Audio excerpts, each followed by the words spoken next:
Hello, everyone. I'm Chris Thomas. You're watching an ABC 10 Plus recap of the day's top stories. Protests across California, including here in Sacramento, following ICE raids in L.A. Then President Trump says he supports the idea of arresting Governor Gavin Newsom. The governor calls it a step towards authoritarianism. The ABC 10 Plus recap starts now. We start tonight with the latest on the anti-ICE protests. Good evening. I'm Laura Painter. And I'm Chris Thomas. We do thank you for joining us. It is now day 4 of protests against federal immigration raids in L.A. Hundreds of National Guard troops were deployed over the weekend. For the first time in 60 years, a U.S. president is bypassing a sitting governor and ordering up to 2,000 guardsmen to deploy in that governor's state. California now suing over that order. We have team coverage as protests grow here in Northern California. But we do start tonight in L.A. Melissa Dunn is live on the ground with the latest on the clash between police and protesters. Melissa. Chris and Laura, so here in downtown Los Angeles, you can get a closer look of the skirmish line here of Los Angeles police officers. They have put up a line. They have their less lethal rounds with them that we've heard some of them go off with crowds on the other side. Essentially, our federal building is all blocked off, and we have an image of one woman that looks like she's being detained by LAPD officers. Obviously, this is developing an intense moment as this fourth night of protests once again erupt here in Los Angeles. A fourth day of anti-ICE protest in Los Angeles, tensions flaring over the weekend after President Trump deployed National Guard troops, bypassing California Governor Gavin Newsom, the first time a president has done so in 60 years. The president today not backing down. Thank goodness we sent out some wonderful National Guard. They've really helped, and a lot of problems they were having out there. The demonstrations kickstarting after immigration authorities conducted a series of sweeps, arresting more than 100 people on Friday. This young woman's father was taken into custody. At a rally today, she called for his release and those who took him to face consequences. And we demand that they are freed and released to their families inside the United States. LA's police chief says most of the protests in the city have been peaceful, but it's concerned of the scattered violence, calling it disgusting. Tonight we had individuals out there shooting commercial-grade fireworks at our officers. That can kill you. Law enforcement seen on horseback as firework explodes in front of them. A line of Waymo vehicles set on fire, as well as a police car.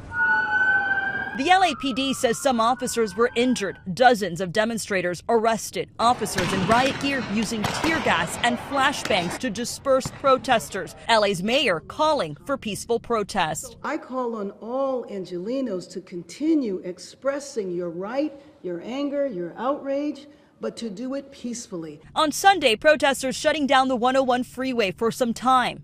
Apparent flashbangs going off as police work to reopen the major roadway, officials calling it an unlawful assembly.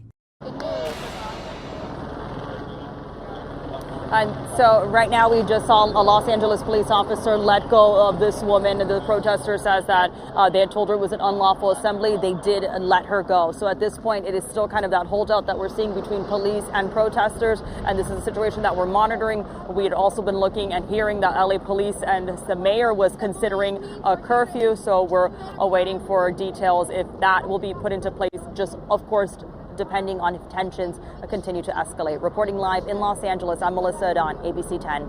Yeah, clearly still a very active scene. We'll be watching closely throughout the night. Melissa, thank you for that update. Okay, so we've shown you live conditions down in Southern California. Our team coverage continues now here in Northern California. And that's right. ABC 10's Roxana Elias is live outside the state capitol where protesters are making their voices heard today. Roxanne, what's the feeling out there on the ground? It's been peaceful so far, right? It has, Laura. There's so many emotions that are being felt out here. I've heard sadness, anger, and they just want to see something change. Now, this is the third day that demonstrators have rallied in different areas in Sacramento and surrounding areas. I've followed along with them for the 3 days, and what I'm hearing from them is they're fed up with ICE detaining immigrants, and as that matter of fact, anybody that gets in their way. They're now demanding that ICE stop going to schools, stop going to churches, stop going into the community. A Protests with a theme, ICE out of Sacramento, began on Monday at the Cesar Chavez Plaza with people mobilizing in solidarity with Los Angeles, each person bringing with them a strong reason for standing up for immigrants. I'm terrified for our nation. I see lawlessness happening, which is not that uncommon, except this time it's being done by the president and his administration. Patry Lawson says at 74 years old, she loves this country but cannot believe what is happening in America right now. I see people being ripped off the streets by people who don't identify themselves, and I see the president calling in the National Guard against American citizens and threatening to call in the Marines against national citizens. This is why she and hundreds of others are loudly expressing that ICE should be challenged. Whose streets? Our streets! Whose streets? Our streets! After about an hour of the protest starting at the park, the group of hundreds, led by a bus, stepped out on 9th Street in downtown Sacramento. Look, not hate! Makes America great! Protesters marching about half a mile to the ICE offices. The sad part about this is that this is history repeating itself. This isn't an isolated event. Few people know about the greater deportations that happened in Los Angeles during the 40s, Operation Wetback it was called then, where it was simply a matter of deporting anybody who looked less than legal. This country was built on by immigrants. Taisha Sutton says immigrants keep America going, and she questions what the country would do without them. As a mother, she decided to bring her young son to the protests because she says it's crucial to make youth aware of what is happening. ICE, get out! ICE, get out! The youth is the future. Once we're gone, this is who is coming. This is next. And then this is also, it's affecting children. So that's why I let them know it could be some of his, classmates. It could be anyone.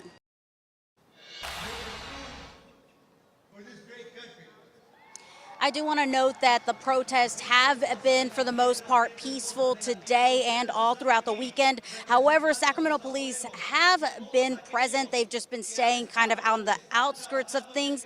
And earlier today, they made sure to keep the crowd safe as they made their way through Sacramento. I'm live at the Capitol. Roxanne Elias, ABC 10. From SoCal to NorCal, we see protests continuing late into the evening. Our Roxanne Elias live for us tonight. Roxanne, thank you. What you're looking at right now are new photos from the military as the National Guard started staging in Los Angeles as for those 700 Marines on their way. Under the direction of President Donald Trump, they are expected to arrive in Los Angeles over the next 24 hours. And tonight, there is a major legal battle growing over states' rights. California is now suing the Trump administration over President Trump federalizing the National Guard to send them into L.A. Over the weekend, President Trump went around California Governor Gavin Newsom, who is the commander-in-chief of the California National Guard. State Attorney General Rob Bonta announced the lawsuit just hours ago, saying the order abused the federal government's authority, violated the 10th Amendment and federal law. We think we have a really strong case based on the statute, based on the elements set forth therein. No doubt there's no rebellion, there's no invasion. Tonight, Governor Newsom adding his comments to the lawsuit, saying every governor, red or blue, should reject this outrageous overreach. Tonight, talks continue over the possible arrest of Governor Gavin Newsom. President Trump is accusing Newsom of interfering with federal law enforcement, and border czar Tom Homan suggesting arresting the governor. Here's what Governor Newsom had to say to Homan just over the weekend. The fear, the horror, the hell is this guy? Come after me, arrest me. Let's just get it over with. Tough guy. I don't give a damn, but I care about my community. Here was President Trump's response at the White House just today. I like Gavin Newsom. He's a nice guy, but he's grossly incompetent. I would do it if I were Tom. I think it's great. Tonight, House Speaker Mike Johnson is supporting Trump's statements, saying in part, quote, what he has done is a complete dereliction of duty as usual. And tonight, in an exclusive interview with Lieutenant Governor Eleni Kounalakis, I asked how seriously people should take the statements from President Trump supporting the idea of arresting a sitting governor. And if it actually happens, what does this really mean for Kounalakis, who is second in line? There's absolutely nothing that the governor can be arrested for. He hasn't broken the law. He hasn't done anything wrong. So again, it's just all part of this chaos and things that are extremely deeply disturbing and very disruptive for people in their lives. Are there any conversations being had about what would that mean for your role as lieutenant governor if that were to happen? Look, it's just all bizarre. If the president were to order for the governor to be arrested for no reason, I would imagine I would probably be right behind the governor and then my successor behind them. I mean, none of this really makes any sense. There's no legal framework or justification or precedent for any of this. And so again, when I think about people watching right now trying to make sense of it all, it's very difficult because there is no precedent and there is no foundation within the rule of law for any of this. And we know the National Guard's already there. Now we're hearing that Marines are being deployed over the next 24 hours. What is the state doing to de-escalate tensions right now in Los Angeles? He's sent these ICE agents into places of work indiscriminately, taking people into custody, regardless of whether or not they know, in fact, whether they're documented. And all of this, as we know, has generated what, as of yesterday, were relatively small and mostly peaceful protests, which, by the way, where in the circumstances where they were becoming not peaceful, local law enforcement fully had the capabilities to respond. But instead, again, here is Donald Trump escalating, throwing fuel on the fire, saying that this is, akin to the LA riots of many years ago, taking control of the National Guard, which, again, the governor is sued because there is no precedent, and this also appears to be highly illegal.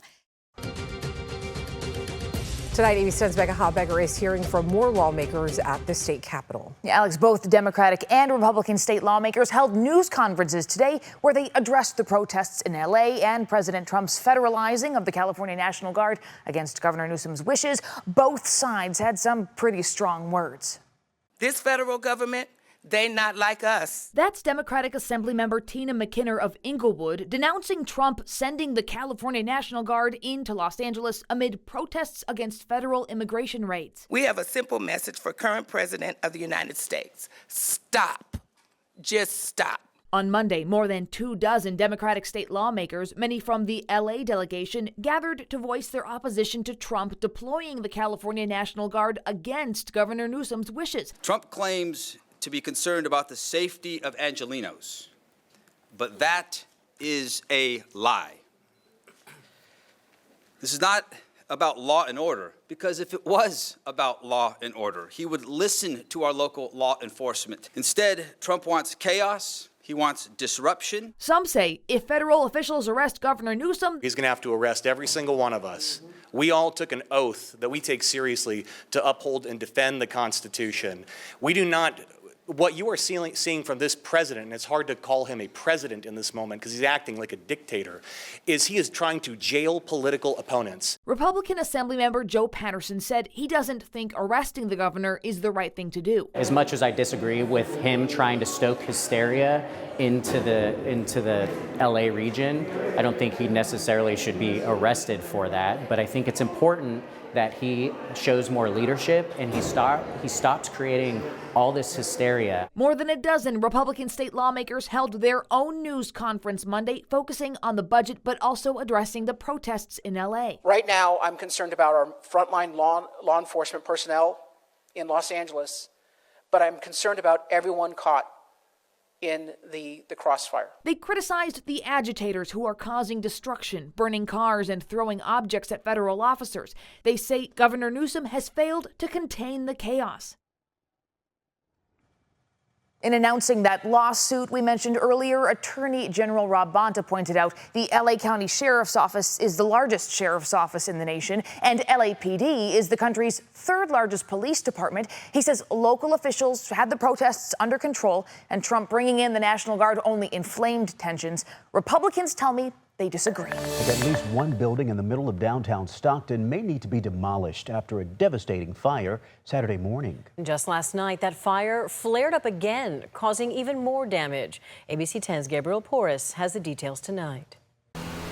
In the heart of downtown Stockton, a chain-link fence now surrounds the sad skeleton of this three-story structure. It's just really sad to see one more building after another go down, buildings that aren't taken care of. The long vacant but historic building was destroyed Saturday. Its neighboring businesses left to clean up the mess. I was out sweeping the sidewalk because it doesn't have to look like a disaster hit it. What Richard Soto values at $1 million in rare historic Chicano books was saved doors down. The firemen came in and they covered everything with plastic tarps. But when the flames flared again Sunday night, the nonprofit next door wasn't as lucky. Our space has been pretty much completely damaged. It had just opened in January. We train 14 to 24-year-olds in all things tech and digital media. All of our furniture is completely damaged. And then we have all this technology, monitors, computers, video cameras, lighting, all that's been wet or just completely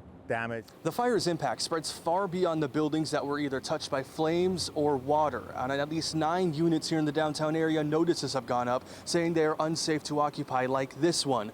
Police tell me that designation will remain in place until the main building that burned is deemed safe. The city says that might include demolition.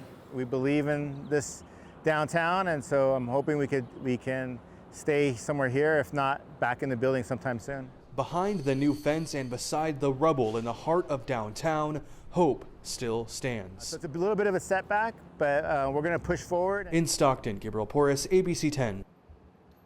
Investigators are still looking into exactly what caused that fire. Meanwhile, city leaders are working on a new ordinance aimed at preventing fires in vacant buildings. For now, I do want to bring in Chief Meteorologist Monica Woods because we have to say this heat makes it very difficult for crews out fighting those fires. That is so true, and there's a lot of dry fuel out there. There certainly is, especially for the lower elevations. One thing that we're watching, though, is certainly the lightning strikes that we've been tracking in this year. That can always spell for a dangerous recipe, especially deeper into the summer season when we get farther and farther from wetting rain. Take a look at these tower cams, though. What an impressive sight here. You can see for Blue Canyon, we have those towering cumulus clouds off in the distance there. Also for Placerville, take a look at the Sutter Buttes. And then, of course, for Plumas County, we're looking at those towering cumulus clouds and that rain shaft as well. What a dark scene in that area. So some impressive scenes up there in the high country. Now you can see with our live radar that the active weather is well north of I-80, but up towards Susanville and around Plumas County as well. The Tahoe Basin had those thunderstorms earlier today, and then that backed off. So we were seeing quieter weather. In terms of where we are right now, Sacramento 86, Stockton and Modesto still in the mid-90s, as well as for Marysville 96 degrees right now. Tahoe 80. It just showcases the closer you are to that Delta breeze, the cooler you are. The farther you are, wow, we warm up quickly. Oroville a high today of 96, Marysville at 97, Modesto 94, and Stockton at 96. San Francisco comparatively at 65 degrees up in the Tahoe Basin, 80s before we started to see the clouds build in and the cooling conditions as well. In terms of our temperatures, we'll warm pretty quickly for tomorrow. After starting off in the upper 50s, we warm into the 70s and then 80s by the noontime hour, topping out once again right around the lower 90s. So we'll spend most of the day in the 80s to right around the low 90s. That high pressure ridge is what we're going to be talking about here for the next several days. We've got a low moving into the north of us, and that will initiate a nice onshore flow by about Wednesday, and it will stay in place through at least the beginning of the weekend, kind of suppressing some of the strength of that high pressure ridge, which typically brings sinking and warming air. Tomorrow, we're looking at highs in the 80s with far less thunderstorm activity for the Sierra. 80s and 90s down the hill, so a little bit toasty, still a little bit closer to the Delta breeze. We'll get those temperatures cooling into the 80s, but most inland areas are still going to be right around the low to mid 90s tomorrow, with Calusa still topping out at 100. A look at our 5-day regional forecast. We get those highs cooling into the 70s by the end of the work week into the weekend for the Sierra, 80s for the foothills, and we'll be in the 60s for the coast. A look at our extended forecast. We've got those highs cooling into the 80s by the time we get to the beginning of our Father's Day weekend, and then that warming begins once again. Oh, sun across the board and eyes zeroing in on that Father's Day Sunday. Perfection. Yes. Ordered it up just right, Monica. Well, he's a fan of Miles Davis. He can jump over Shaq, and he's elevating to new heights, literally. In my goal sheet, I had written that I wanted to go to nationals. And so it feels really good to be able to accomplish something. Miles Grant is the definition of setting a goal and achieving it. The graduating senior out of Sacramento State is the only member on the track and field team to qualify for the upcoming NCAA championships this weekend. I'll definitely feel some nerves, but I think the nerves, like you get that feeling in your chest and it's like kind of a elevating kind of feeling, and I think it helps me, especially when I'm high jumping. And behind every great athlete is a great coach. And for Miles, that's Coach Carl. Like we've also, I'd like to think, become friends over the course of the 4 years and get to spend time with him like while we're traveling and while I'm competing and like be excited about the same things. It's safe to say that Miles has left an indelible mark on the team. Well, I know all my teammates' names. I'm always trying to say hi to them whenever I see them. And like just that small bit feels like I'd like to think that that's made an impact on my team. What is the secret to jumping so high? The secret to jumping high is loving your friends. In case you're wondering, Miles can clear 7 feet and 2.5 inches, which is high enough to jump over Shaq. And funny enough, he already has a marketing pitch for the big guy. My girlfriend, who also is on the team, she's always talking about you need to do an ad with Shaq where you jump over him and then he turns around, hands you a Red Bull, and then we turn to the camera, say Red Bull gives you wings.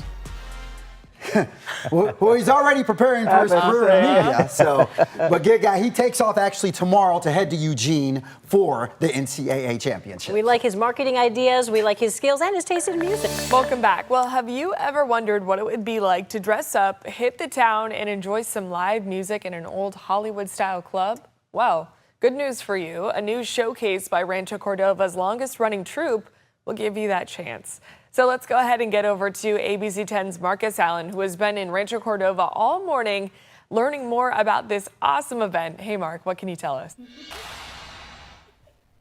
If you've not been to a cabaret, Jordan, you've got to get out and try it on. And again, the best way to get over Monday is to plan your Friday. So we're planning your Friday and or Saturday. Hey, say hi, cast. Hello. All right, let's see if I've got this. We've got Ashley, and then to make it easy on me, another Ashley. Then we have Diane, we have Jen, we have Doug. How would you describe a cabaret? How does it make it different? Well, basically it's a collection of a whole bunch of different shows, different numbers from different shows, and it's just a jazz feel. We're doing an old Hollywood. It's just an exciting, fun experience. Crossing 7 decades, so you're going to get songs from old school musicals. You're going to get Wicked on the stage. What's your favorite number? Well, I might have to say Wicked since I sing that, but there's just too many to name. I love them all. Fever is fantastic. All that jazz. Could I rotate you two for a second? Could you two switch positions for just a second? Diane, I want to ask you a question. Anything interesting happen when you started this rehearsal process for this show?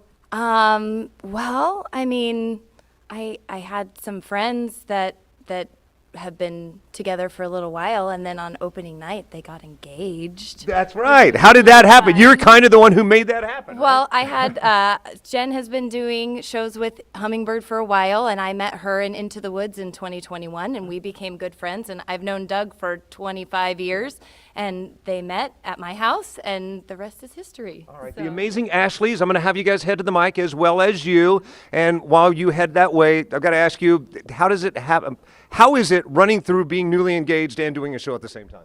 It's incredible. It was just an amazing experience. Awesome. You two lovebirds, hit the backstage area. In the meantime, want us to break off a sample? Can we do it? Yeah. All right, here's a little number from the show in 3, 2, 1, hit it.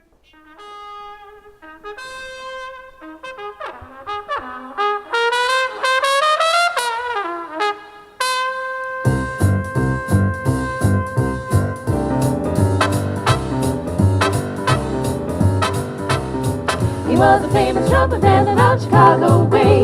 He had a boogie style that no one else could play. He was a top man at his craft, but then December came up and he was gone with the draft. He's in the army now, a blowing reveille. He's the boogie woogie bugle boy of Company B. I made him blow a bugle for his It is the Hummingbird Theater Company presenting a music hall spectacular. Don't miss it Friday, Saturday. We'll link all the information to abc10.com. In the meantime, play a few more seconds of it, and back to you. Happy Monday. He's the boogie woogie bugle boy of Company B.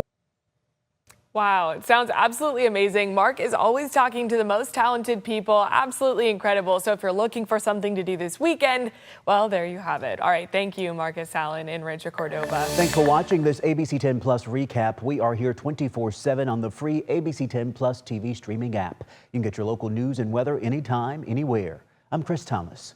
We'll see you next time. We're in day one of a weather impact alert. Tracking a couple big weather impacts, including a red flag warning and big heat developing. Heavy rain continues. I hear it on the roof right now. We're already seeing the impact of the storm. We're planning for those changes. Triple-digit heat leading to cancellations and concerns. Stay fire ready. On Weather Impact Alert Days, stream extended coverage on ABC 10 Plus. Thanks for watching ABC 10 Plus. And now that you're here, why don't we take a look around and see what else is here? The very first tile on your left is always going to be streaming 24/7. You can find us adjacent to that, breaking news if it's there. And then right next to that, a replay of the most recent newscast. Whether it's ABC 10 Morning News at 5, 6, or beyond, it's going to be there. The forecast beyond that, and then right beyond that, the news that matters the most. Now that you know the basic tiles, let's go up to the top and take a deeper dive into news. We have every single newscast that you would need, including To the Point with Alex Bell, taking a deeper dive into the issues. Beyond that, ABC 10 Morning News at 5 and 6 and 11, the evening shows as well. Below that, you can watch the top stories from To the Point. Under that, Dollars and Cents, where you can learn how to navigate this challenging economy. And below that, you can watch our award-winning ABC 10 Special Investigations, where we hold the powerful accountable. Going into weather, look, it's the 10-day forecast, getting you ready for the weekend and beyond. Beyond that, sports. I know you care about the Sacramento Kings. We have the most comprehensive guide to anything, everything Kings in the locker room and on the court. We have it. Below that, I know you care about the San Francisco 49ers. Backing out again, come up to the top and join me on Verify. I'm super excited about this.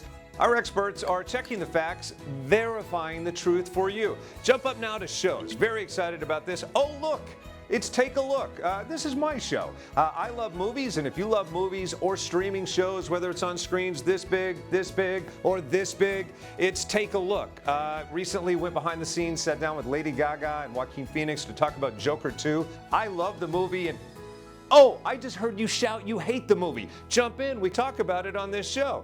Other shows, Bartell's Backroads, go up and down the state of California, tank of gas getaways, one fuel cell getaway, like places like the Toy Museum. This is what kids did before they had screens. Over here, the Moaning Caverns of Calaveras County, one of the most coveted caves in all of California. You know, watching this show, I discovered there's a cave that could fit the entire Statue of Liberty in your own backyard. You'll find about that and more with Bartell's Backroads. Down below that, To the Point. It is one of my favorite newscasts because they talk about news with Alex Bell the way you talk about news. It's conversational, but in-depth at the same time. Below that, Your California Life. Love this show, whether it's entertainment, food, beverage, lifestyle, it's there. Desiree Shepherd hosts and does an amazing job.